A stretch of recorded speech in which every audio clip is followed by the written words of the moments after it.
What happened? You can still hear in the musalla? Okay. Maybe message over there.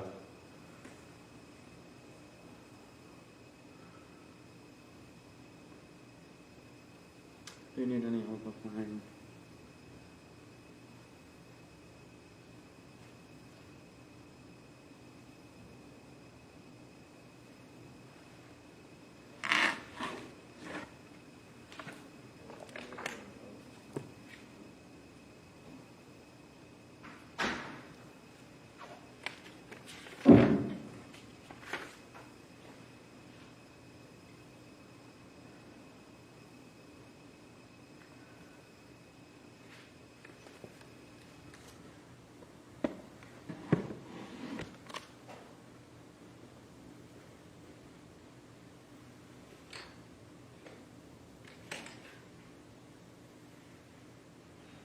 Assalamu alaikum wa rahmatullah. Wa alaikum assalam. So here we will be having the Hadith class. Yes.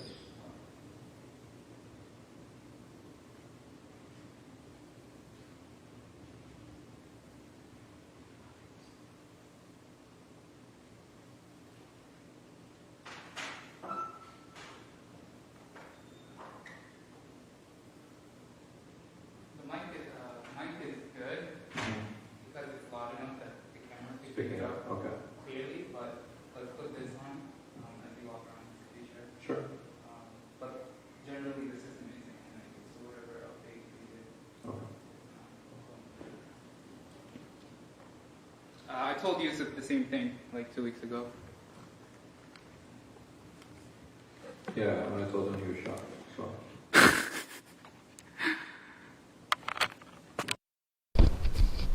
Communications, equipment communications.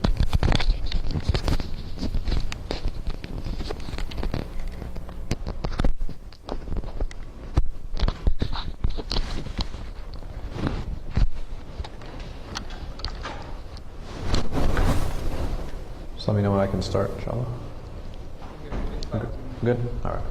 بسم الله الرحمن الرحيم الحمد لله رب العالمين والصلاة والسلام على سيدنا الأنبياء والمرسلين نبينا محمد وعلى آله وصحبه أجمعين أما بعد. Last time we had started talking about the 4th century Hijri, and the 4th century Hijri is important because it follows a very important developmental stage in the Sunnah of the Prophet Muhammad sallallahu alaihi wasallam, which is what we call the golden age of Tadween Sunnah. Why is it called the Golden Age? Because this is when all of the major works of Hadith were actually compiled. The muṣṭalaḥ works, or the works of Hadith terminology, they're still being compiled at this time, still relatively early. But if you're talking about the 6 major books of Hadith that had been compiled by this point, there are certain books that come also in the 4th century, but their importance isn't as much as the ones that had followed that had come in the previous century. Which was the 3rd century Hijri. So the 3rd century Hijri from 2 to 300 Hijri, this is where you have the 6 books, the 6 Sunan that were very that we're well aware of, even before, like, Musnad Ahmad was compiled during that time, the Musannafat that were compiled during this time, like Musannaf Ibn Abi Shayba and Abdul Razak, and you have al-Awsat Ibn Mundhir. Those were all compiled between the 2 to 300, which is what we call the golden age of the Sunnah of the Prophet Muhammad sallallahu alayhi wasallam. The following age, we have works, right? So Imam al-Naysaburi, he writes his work. Ibn Hibban, he has his work. Imam al-Tabarani, al-Daraqutni, Abu Nu'aym al-Asbahani. These are important works for different reasons. There are different contributions that they made. Imam al-Naysaburi, he has a very famous tarikh, right? He has a very famous work on it's not history in the sense that we know. Like, so when we say tarikh, when we say history, what does that usually mean? Alright, so usually we're talking about major political events, or political events including wars, right? Including wars and battles. Islamically, it's a little bit different. Like, there is talk of that, right? So when we talk about tarikh, there is a discussion of that, but there's another really important segment that is also spoken about, which is what? About scholars. Ahsant, mashallah, very good. So when we talk about Tarikh Naysabur, so you have Tarikh Baghdad, Tarikh Naysabur, Tarikh Dimashq, they do mention certain political figures, but they do spend a lot of time talking about scholars, right? They spend a lot of time talking about scholars, and this is the importance of the scholarly tradition within Islam, and this is how it's actually preserved through these books of tariq. And this is what he was known for. He had a very, I think the work unfortunately has been lost in history, so we don't really have it anymore. Ibn Hibban, he has a very famous work called his Sahih. His Sahih was actually organized in a very unique way. He organized his Sahih into 5 components, right? He had awamir wa nawahi, and I think then there are orders, prohibitions, recommendations, makruhat, something like that, right? Like things that are disliked, and then he had things that were mubah, like mubahat. What happened was that you have a scholar that comes 100, 200 years later, Ibn Balban, and he actually reorganizes his book into what the classical Sunan organization that we're aware of today. So the Sunan organization basically works like Kitab al-Salah, Kitab al-Tahara, etc., and then there'd be different chapters. So Ibn Balban, I'm sorry? Topic based, yeah. So it's topic based. Here, he didn't put it in topics. He did not. No, he didn't. He didn't put it into topics. And his Sahih, most of the hadith in his Sahih are actually very short. They're not long. Why? Because he wanted students to. What do you think? Why would you put a bunch of short hadith into your book? Since he's only discussing the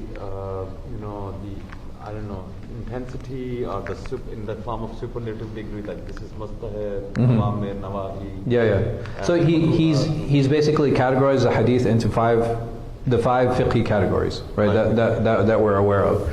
So my question is though, why would you put all of the short hadith? To make it easy for what? To memorize. To make it easy to memorize. Because we're talking about, this is now the 4th century. This is no longer the 3rd century Hijri. And in the 3rd century Hijri, what was happening? What were many scholars doing? In 3rd century. So you're right? So not only were they memorizing, they were writing, they were attending the gatherings, right? So the science that was really popping I'm sorry?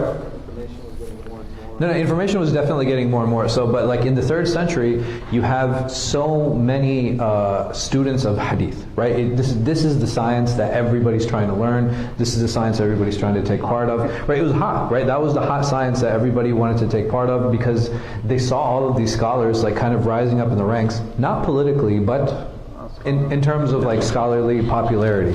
And then people wanted to ride that wave, right? And which is very, it's natural, right? It's a natural thing. It's not something that's abnormal. But what happened in the following century? So after all of these major books of hadith were written, students of knowledge and students of hadith, they started looking and saying what? Well, since most of the work was done. Most of the work is done, right? They were focusing more on the categorization. Yeah, so there's less focus on the hadith itself. Let me put it like this. There's less focus on the major well-known hadith, right? There was less focus on that. Why? Because all the well-known hadith up until this point had been compiled. They'd already been compiled. They'd been put in book form. So they're like, well, what can we really add to this? What am I going to write that's really going to add to this encyclopedia? I'm sorry? And then they start looking for the niche, and then which is where some of these guys come in, right? Which is where some of these scholars come in, and I think it's important to and we'll go through their works. Like I said, I just wanted to start with Ibn Hibban. So he died 354. He wrote his book, and he kept the hadith short because he wanted students to memorize. But in the previous generation, did they care how long the hadith were? No. Whatever the hadith was, that's how they would present it. And regardless of the length, the students were what? They were memorizing. So immediately this gives us insight into the following generation. Right? Because now they're like, okay, well the hadith are already written. So Ibn Hibban, he looks around and he sees a general weakening in the field. It's just a general weakening. Yeah, go ahead. Relating a short hadith. When the full hadith came by, or later on? No, Imam Nawawi came much later. Yeah. Imam Nawawi came much later. He was like 7th, 8th century. Yeah. So Ibn Hibban, you're talking about this isn't that far away, right? Because the last Imam to die from the previous generation was Nasa'i, and he died 303. Right. So this is 50 years. It's not even a generation is complete, and you have these. You have a weakening within the science itself, and he's basically trying to get people to do what? I think Yeah. the Aima, Aima of Sihar died, the latest one, I don't know, just correct me if I'm wrong, it was in my mind that it was something like 311, 8. Nasa'i died 303. And he's from the 6, he was the last one to die. He was the last. Yeah. So you have here, now Ibn Hibban, he's trying to basically like coerce and coax people into memorizing hadith because the art of memorization is to get lost. Just to give you guys a little bit of a cultural context to that, about, I'd say 20 years ago, maybe not even that long ago, like 20 years ago, nobody had cell phones, right? It just wasn't a thing. So in order for me to call someone, what would I have to do? Landline. Right, I'd have to memorize the phone number. So it wasn't strange, like I remember growing up, I had like probably like a dozen friends and I had all of their phone numbers memorized. Yes. Why? Because you didn't. Because like was I competing? Like we were competing like with phone numbers. Right. There's a necessity. Right. It was something that was required. If I wanted to talk to my friend, I needed what? Phone. I needed his phone number. And if there's someone who I met and I didn't get their phone number, I wasn't going to be able to See them. call them. Right. Like I would never hear from that person again. Right. If I didn't get their phone number, I didn't know who they were. I wouldn't be able to meet with them. I wouldn't be able to interact with them. So unless I memorize somebody's phone number, or what is the second option? I can write it down, right? So either I memorize it or I write it down. And then as time progressed, like even now, I would say, how many of us have our spouses' phone numbers memorized? And just being honest, like, you know what I mean? Like these are, or our parents' phone numbers memorized, or our friends' phone numbers memorized, right? Why? What happened? Right? So now, because the need's gone. It's taken care of. Right, the need has been taken care of. It's handled. Sometimes even when people text us, we don't even care what even the importance of the phone number itself is gone. So just imagine historically what's happening.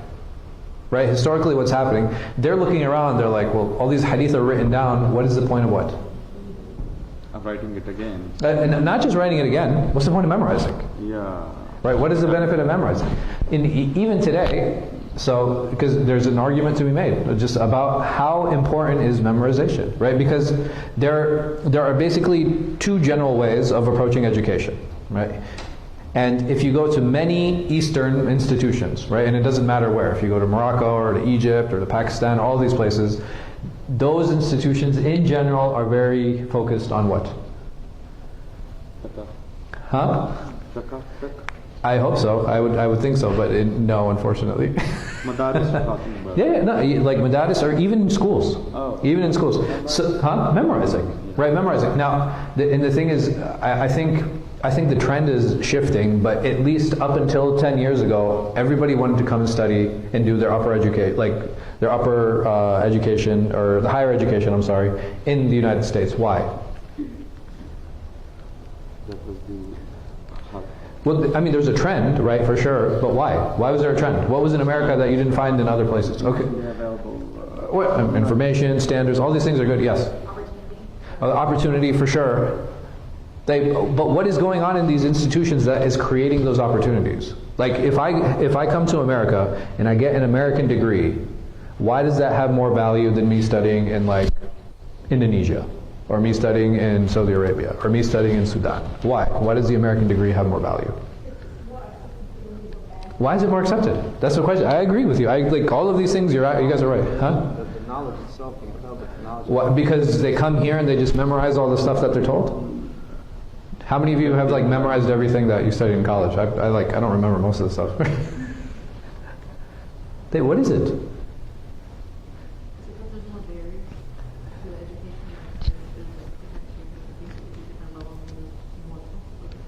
Okay, there's more here. Let me just focus on the testing. Yes, go ahead.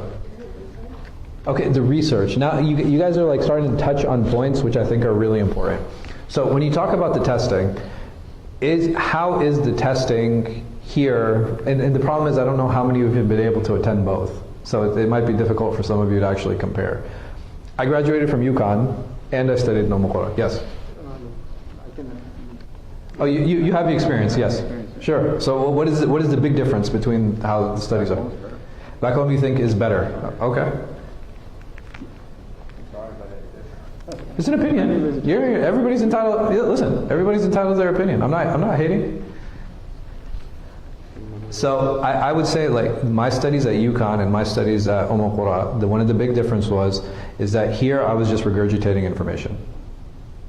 When I was studying in Saudi Arabia, all I did, they would give me information, like a lot of information, and what would I have to do? I would have to try to shove as much of it into my head as possible, and then on the test day, what would I do? I would regurgitate it. And we would, like, me and my friends, we would joke, we would say, like, the knowledge leaves with the ink, right? Like, as soon as you put the information on paper, then, like, you're already forgetting it as you're writing it down. Over here, that wasn't my experience. Not just that, if there are formulas, if there are important dates, if there are certain things, they would give you the sheet with the test.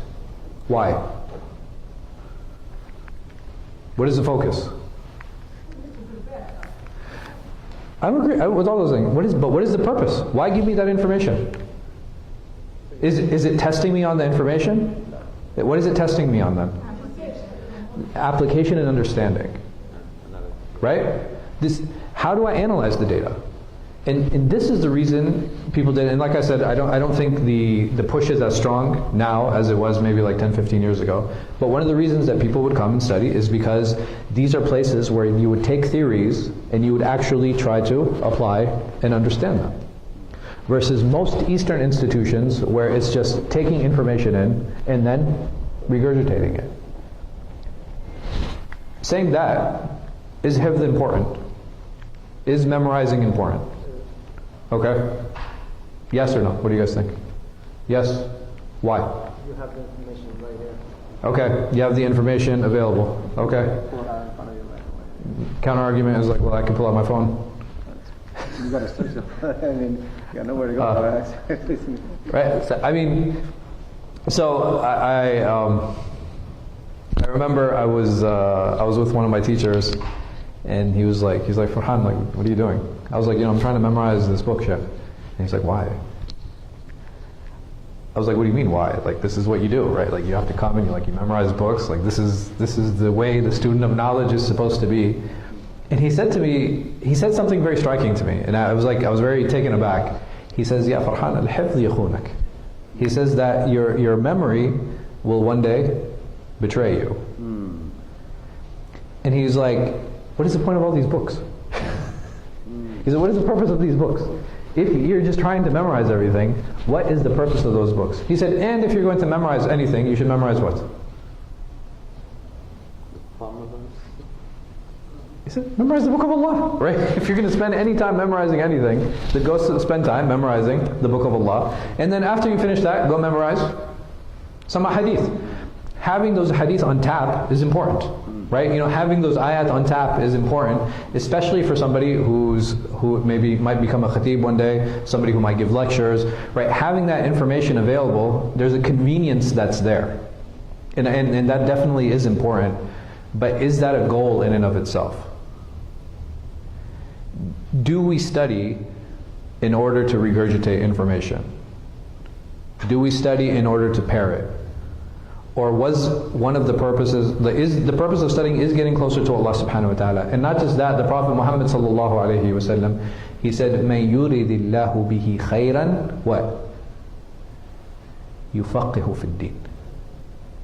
The Prophet Muhammad sallallahu alayhi wa sallam said, whoever Allah intends good for, He gives him what? He gives him understanding of the religion. He didn't say He allows him to memorize the book of Allah. Right? He didn't say He allows them to memorize the hadith. Is there a virtue in memorizing? Absolutely. Like, we have very clear hadith. The one who memorizes the Quran, Allah subhanahu wa ta'ala will continue raising his rank as long as he keeps reciting. He will be able to intercede on behalf of his parents, etc., etc., etc. Right? There are a lot of hadith about hifdh, right? About memorizing.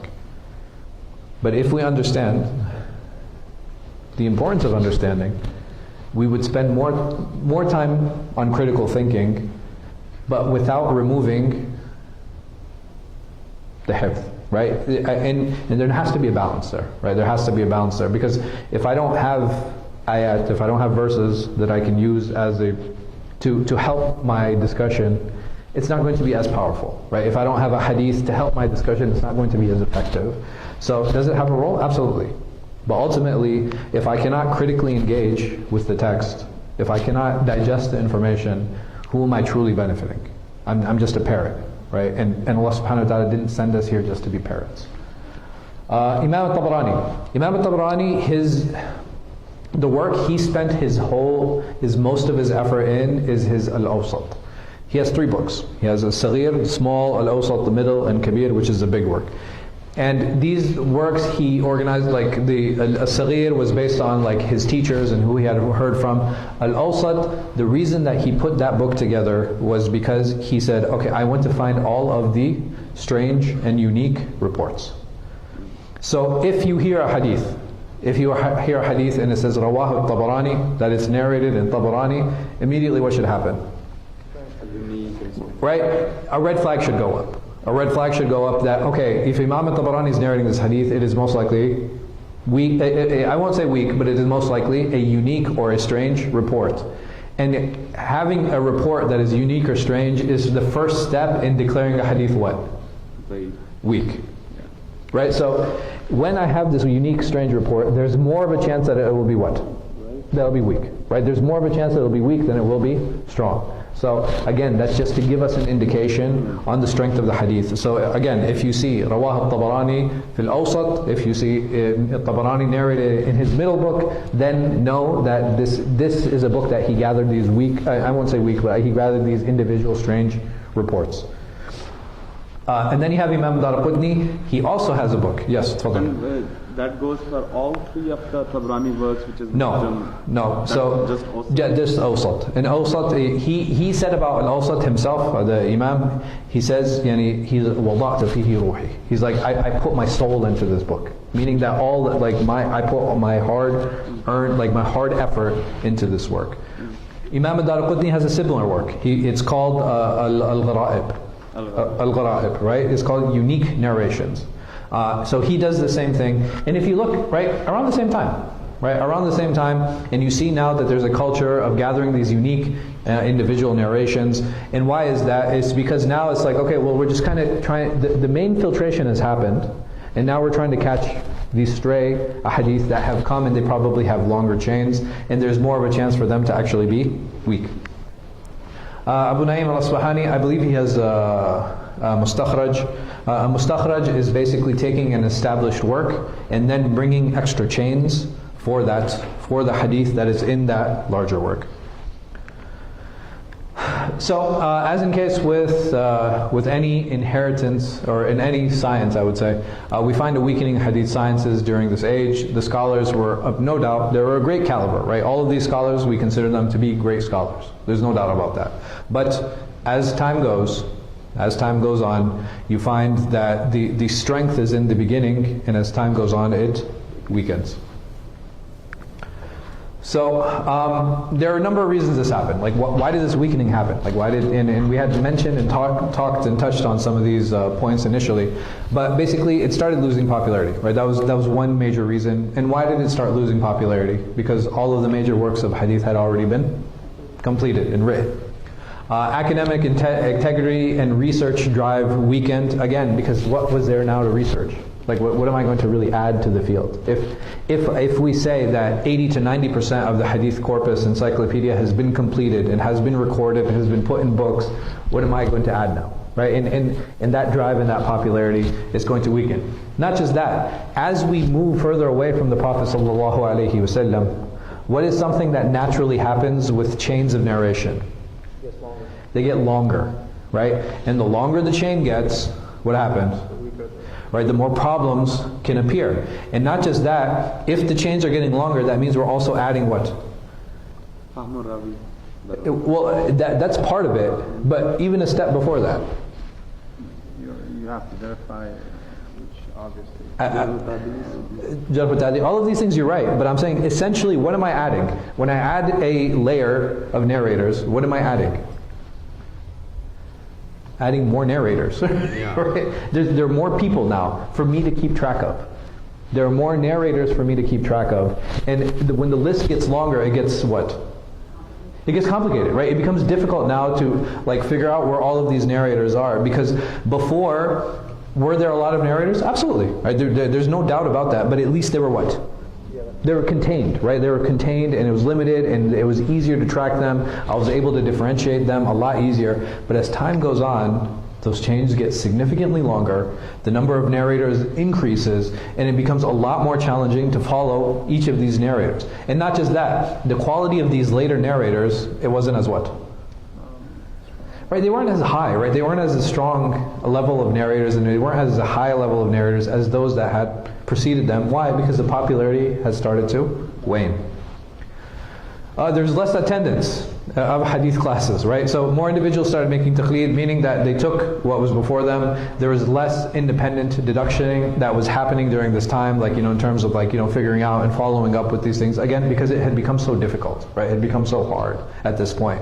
And, it's like, you're basically entering a field now where the people who preceded you, they've memorized like 1,000,000 hadith.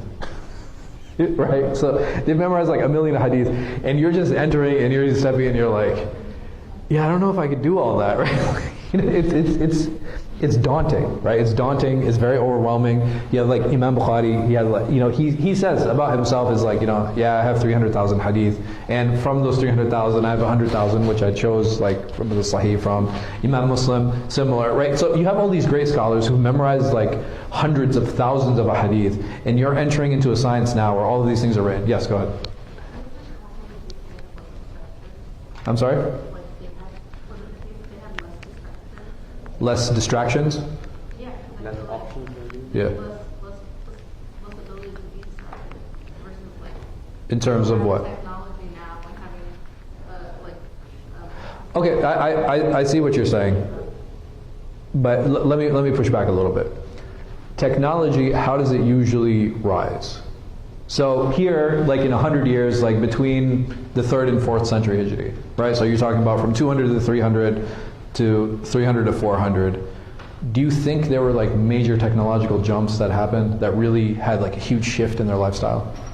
Not really, right? There are some eases that did happen though, and I do agree with you. What is the ease that happened is now most of the books of hadith had been what? Right, they're in book form now. This is something that wasn't available before. Like, what I would do is like, I would take like 50 hadith from him, and then I would come travel to you, and I would take 250 hadith from you, and then I would go travel to her, and I would take another 700 hadith from her, and then I would go over here, and you know what I mean? Like, so I'm going and I'm spending all this time gathering, but now I live in an era, right? If I'm living in the 4th century, where what? All of those are now in one place. Do I need to travel around anymore? No, not really, right? So that I think is definitely there, and that distracted from that. But again, every time there's the ease, what happens? The drive weakens, right? And I think that's natural. So I do agree with you in that sense, but like in terms of like distraction, I don't think there were major shifts in lifestyle that happened in that time frame. So here, there was I'm sorry. Maybe another technological factor that the paper was invented, and now it was Sure. So I think paper was invented. By 751, it was introduced after the War of Khalas. You're not talking. This is not Hijri, right? This is Miladi. So it's still pretty early, man. Yeah. Right, because the Prophet ﷺ, he died what, 652 Miladi? Or 632, 630, something like that. So like 100 years later, paper was introduced. Yeah. Paper did make it easier, right? So that's where all these scribes, what were they writing on? Right, they were writing on paper, because before paper, what were they writing on? They're writing like leather. They're writing on like leaves. They're writing on basically anything they can find. Like these are the things that they were kind of writing on tablets, right? Like they would take like pieces of rock and they would kind of like chisel into those tablets.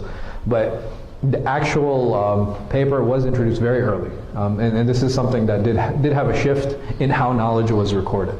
And I think that was one of the reasons there was such a push for recording at that point, because it became easier, right? It became easier. Now you can actually carry books, right? Before, imagine carrying like stone tablets around, right? It's not like reasonable. It's not practical. And now all of a sudden you have something that is hundreds of times lighter, that has all the information that you need. That's more economical, more practical, right? There's so many other things that were going on. So I think that did have a shift, but that shift had already happened. What you're talking about, like that had already been done.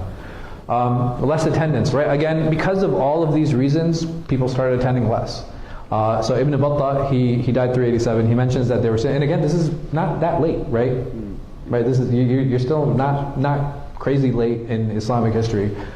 He said he was sitting in a gathering where there were over 30,000 scribes, right? So like he came and he's like, man, this is a major gathering. There are a lot of people in attendance. He says after a short period of time, he went to another majlis, and like he's saying like, so between these two time frames, he says that there were 10,000 scribes, and he said, where did everyone go? Like what happened? And popularity, right? So popularity is something that will always wane. Right, it'll always wane, and there are people who will like hit their peak, and then things will kind of go downhill from there. Just Yeah. question, I'm sorry, maybe Yeah. I'm distracting a lot. The dates which you provided with for those Aima, Yeah. century Imam Tabrani. Yeah. So the date which is like 354 Hijrah, is that the date Death. they died or when they Death. compiled that word? No, death. So what were some major works in this era? Because now there's a shift more toward these individual chains, but there's also a major shift now. It's like, okay, well, these terms that the Hadith scholars were using, what do they mean? Right. So when they say Sahih, when they say Saqim, when they say Jayyid, when they say Qawi, what are these terms? Like, what do they actually mean?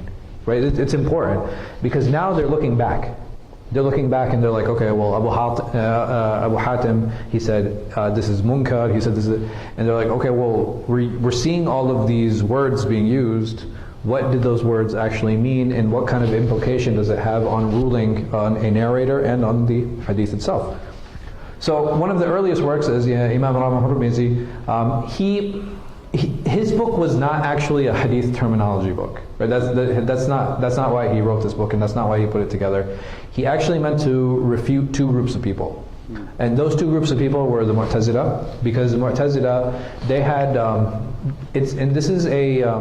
would say that this is a uniquely Islamic concept, but I don't know if you guys have heard of the concept of mutawatir wa ahad. So mutawatir is this idea where information is transmitted generationally. Right, so basically what happens is like there's information that we inherit as Muslims as a whole. Like for example, what day is today? Thursday. It's not a trick question, I promise. Right? Today's Thursday. Well, how do you know? Everyone knows it. Right? This is something that the previous generation kind of told us about the days of the week, and this is information that we've taken. Right? So now we're in the month of Rajab. Like, where did that come from? Again, this is generational transfer of knowledge that has happened, and things that we've accepted. Or where's Mecca, right? Or there are certain places in the world that maybe none of us have been to, but we know that they're real and they exist, right? So South Africa, maybe nobody has been to South Africa, but is anybody here going to be like, I've never been to South Africa. It's not a real place. No, I mean we know it's why, because again, this is the idea of tawatur. Right, this idea of tawatur, or generational transfer of knowledge and information, this is something that's really important, a concept that developed. Now the problem is that has everything in our religion been transferred by this mechanism?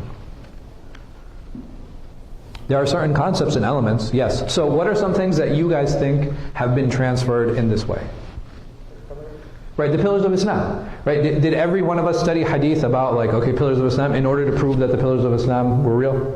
No, this is something that we've taken in as Muslims as a whole. Even somebody who's maybe never opened up Sahih Bukhari, even somebody who's never opened up Sahih Muslim. If you ask him what are the pillars of Islam, he's going to what? He's going to tell you, right? He's going to be like, no, well, these are the 5 pillars of Islam. What are the 6 pillars of Iman? If I asked any Muslim in the world today, is it permissible to lie? No. Right? No, he'll say, no, it's not. And I'll be like, okay, can you tell me an ayah? Can you tell me a verse? Can you tell me a hadith that prohibits it? He might not know, but he'll tell you for sure that yes, it is. Why? Because of that generational transfer of knowledge. Right? This is this idea of tawatur. But there are certain, but when we talk about the elements of the religion, like a hadith, statements of the Prophet ﷺ, were they transmitted in the same way? Or were they transmitted in more confined ways? More confined. It was more confined, right? So, and how do I know that? Because I can actually trace chains of narration. It's very easy. I can go back and I can trace chains of narration. So basically, you have this group of logicians, you have the Mu'tazila, and they say that we only accept what? tawatur. We only accept this generational transfer of knowledge. We do not accept the opposite of that, which is ahad. Meaning that, what have they effectively done? They've removed the hadith tradition. And they'll say, we'll accept hadith, but only if they agree with tawatur. Those are the Mu'tazila. Right? This is the Mu'tazila. So what's happened now is that when you come up with this mechanism, I can essentially do what? With the hadith.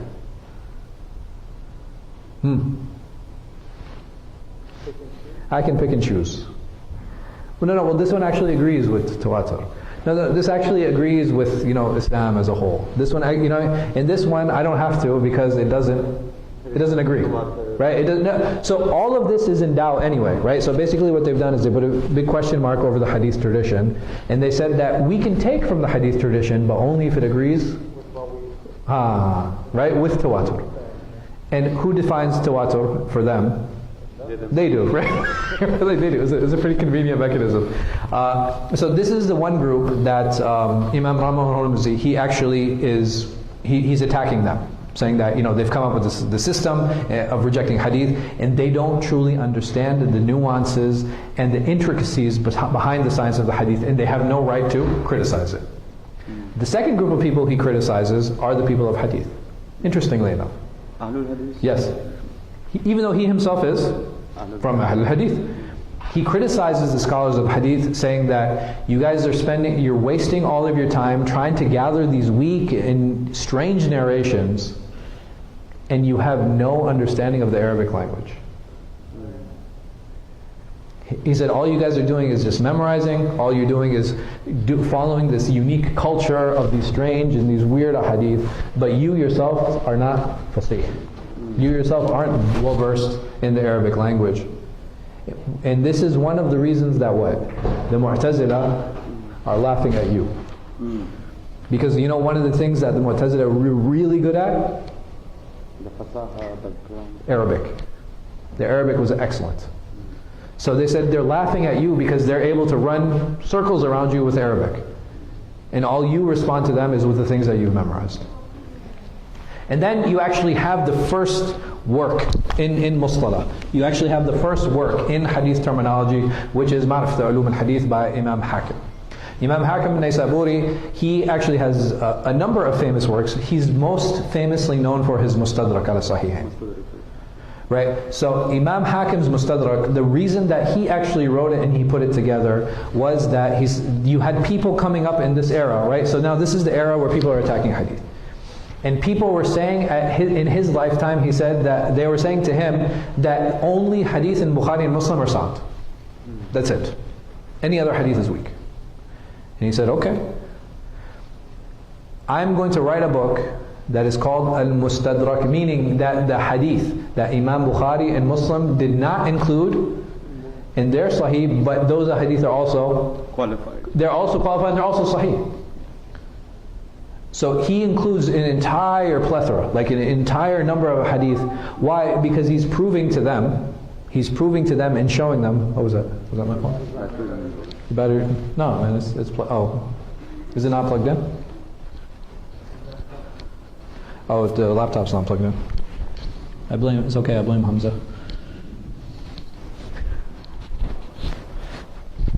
Anyway, fix it, please. So here you have Imam Hakim in his Mustadrak, where he's saying that, okay, no, that's not the case at all. I'll bring you all of these hadith. I'll bring you all of these hadith to show you that these are actually sound. And I will prove to you these hadith are sound. And Imam Bukhari and Muslim should have included them in their Sahih. And that's why he calls it al-Mustadrak. And then this work here, Ma'rifat ulūm al-Hadith, this is where we have the first engagement with hadith terms. This is where we have the first engagement. Fahmi, close the door. This is where we actually have the first engagement with hadith terminology. So words like sahih, words like saqim, words like qawi, words like jayyid, right? This is the first time where you have Hasan, not yet. Not yet. Still. Hasan, not yet. The only scholar to classically grade hadith Hasan was who? I don't know if you guys remember from last time. See who's paying attention. Just me? Imam al-Tirmidhi was the only one to use the word Hasan to grade hadith, but even there's khilaf on what he meant and how he used it. Ibn Taymiyyah. He talks about it. He also talks about Abu Dawud's use of Salih. And then I think there are scholars that followed.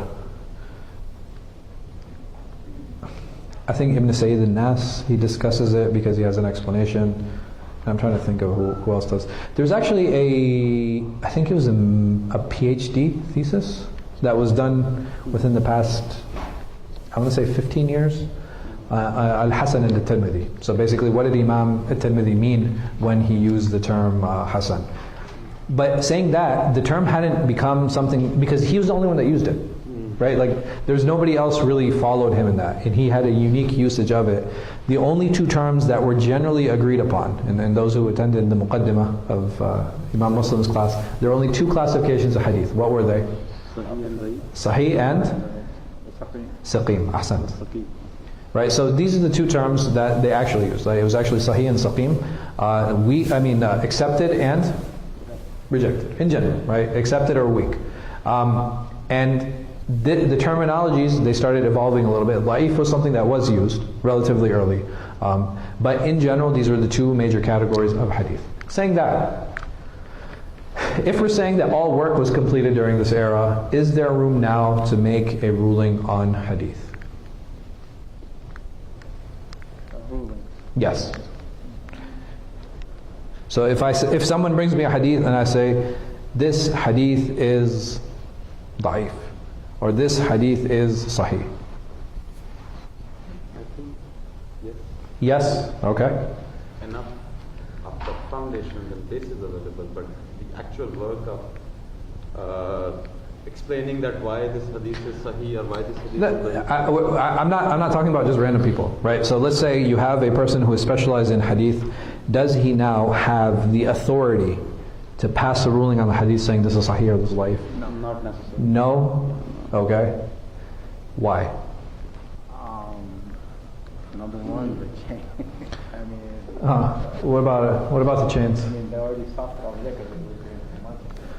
No. So I'm not talking about adding to hadith, right? That's not what I'm talking about. I'm saying a hadith. So you have a number of hadith that we don't have a ruling on. I'm sorry? Not verified. Most of them already. Back then they could actually go on and verify it. So they had. So you're saying no? No. Yeah. Okay, that's fair. Yeah. Right. So I agree. Like when it comes to passing a ruling on a hadith itself, no, I don't think it's possible. Why? Because we don't have the tools. Like I don't have access to the narrators. This is something that the scholars of hadith, they had access to. If I wanted to find out about someone during the age or the era of Imam Bukhari, what would I do? I would just go knock on the door. I would go knock on the door and I would ask about the guy, I would talk to him and be like, okay, no, he seems okay. Or there's a problem here, right? This guy, man, he's having trouble remembering what we're saying during the conversation. Yes? And that would be enough to pass a ruling on the hadith and to accept or reject that person's narrations. Right? These are things that are very important. These are very important to keep in mind in order to help us understand. Not just that, when we say Imam Ahmad memorized 1,000,000 hadith, when we say that Imam Bukhari memorized 300,000 hadith, when we say that Imam Muslim memorized 200,000 hadith, or hundreds of thousands of hadith, do we have all of those today? So here, I want to distinguish between a couple things. Number one, everything that the Prophet ﷺ said or did, has it reached us or no? Not necessarily. No. Yes. No. Yes. I don't know. I'm asking. Not necessarily. What do you guys think? Has it reached us or not? No? Allah guide you all, man. I don't know, what kind of Muslims are you? I said, have all of these statements and actions of the Prophet ﷺ reached us or not? Yes. If you say no, that means there's a portion of the deen that's missing. Yes or no? No. There's not missing. You said all that statement. What do you mean by reached us? Reached us meaning that I have access to it as a Muslim today. We might have access to it, Yeah. If one receives it, What is the difference? the intended way. You're just playing with words now. So, نعم تفضل. The Prophet ﷺ Say something. for 63 years. Do we have to know each and every word he mentioned? No. Yeah, that's what. Here, let me put it this way. Anything that is relevant to deen, has it reached us or not? That has Yes, absolutely. Because anyone who claims no, that means that there's a portion of the deen that is missing. And this is disbelief. This is a huge problem. To prove that it's right. What is the point of qira'at? What is the point of fiqh? Right? I'm sorry? That's a different discussion. No, that's a different discussion. But to believe that something from the Sharia has not reached us, this is a problem. You're missing your part of the religion. And that means there's a shortcoming in the religion. Why is it the hadith sciences and the hadith scholars work so hard to preserve and to go through and verify now, right? Because we said that the work is done. I can't add any, right? Is it possible I have a chain that's 17 people long that has reached me today? And 17 to 20 people long that has reached me today, and I'm using this to narrate. Would you trust that hadith? I wouldn't trust the hadith. Even if it was someone who's narrating it, right? It's the possibility that it went through this filtration and it bypassed all those scholars, and it came to me and I'm narrating to you is no. And the Prophet ﷺ said that there was a sixth prayer. It doesn't make sense. It doesn't make sense. So saying that, we're saying that it's not possible to make a ruling on hadith because we don't have access to the tools. We just don't. Yes, totally. Yeah. Say again? If someone wants to do something like add something to the deed or add something to the hadith, Yeah. do you think that's bid'ah? It depends on what he's adding. It depends on what he's adding. But putting that aside, what would be the ruling on the person? He would be considered a fabricator. Right? He'd be considered a fabricator. Because he's intentionally or unintentionally lying on the Prophet Muhammad sallallahu alaihi wasallam. So Ibn Salah, he says it depends. He says here that number one, we don't have the resources available to us that were available then. Not just that, even today, there are certain narrators, when we look at the chains, we cannot figure out which Muhammad ibn Abdullah it is. Why? Because I wasn't there, because there's so many, right? So how many Ahmad ibn Muhammads do you guys think are narrators? like hundreds, right? Hundreds. Just go and open up any history biographical work and look up the name Muhammad. And look how many thousands of people that you find. And many times, you might have a Muhammad ibn Abdullah who lives in the same city, right? They might even have been neighbors to each other, and there's no way for us now, right, 1,000 years later, to differentiate between who they were. But a hadith scholar who lived at that time, he knew exactly who this one was, and he knew exactly who this one was. So the resources is definitely a huge issue. It's a huge problem. They knew the narrators personally. There were many chains that were available to them. So like we said, that even though all the hadith that are relevant to the Sharia have reached us, there's no doubt about that. Has every chain reached us? No. That's something I can say for surety. That not every single chain has reached us, even though all the relevant hadith have. Areas of research. So if I don't find a previous imam making a ruling on a particular hadith, then I am allowed to make a ruling on the chain. I am not allowed to make a ruling on the hadith. Why? Because I don't have the other chains to actually help me verify or negate what that is. That specific chain of narration, I can make a ruling on it. But I'm not making a ruling on the hadith itself. On the text of the hadith. Versus Imam Bukhari. If Imam Bukhari, he brings a hadith and he says Sahih, I know for sure and I can trust what? That the hadith is Sahih. Right? I can trust that. Why? Because he had access, he had all of these things that we don't have. Right? He has all of these things. He has all the corroborating chains. He knew who the narrators were. Many times he would even know many of the narrators personally. Right? So it was easy for him to verify and to corroborate those things things that we just don't have access to today. And impossible for us to have access to today. The thing we do have access to today is we have books of Jarh wa Ta'dil, we have books of Tarikh, we have books of Ilal, we have all of these written resources, but those written resources are the things that are known and available to us. But the things that are unknown and unavailable to us are much further and much beyond that. So I can make a ruling within a very limited scope. I can't make a ruling in an unlimited scope. So there is still room for research, and there still is room for discussion, and there still is room to make rulings on different asanid. But on the hadith itself, in terms of like the text of the hadith, this is much more problematic and much more difficult. And Allah knows best. We'll stop here because now we're going to get into a little bit more of discussion of the muṣṭalaḥ, of the hadith terminology, and we'll start that bi'idhnillah next week. Wallahu a'lam, wa sallallahu ala khayri khalqin, Nabiyyina Muhammad wa ala alihi wa sahbihi wa sallam. Inshallah, we have the tazkiyah class after Salat Isha, so I will see you guys. Allahu Akbar.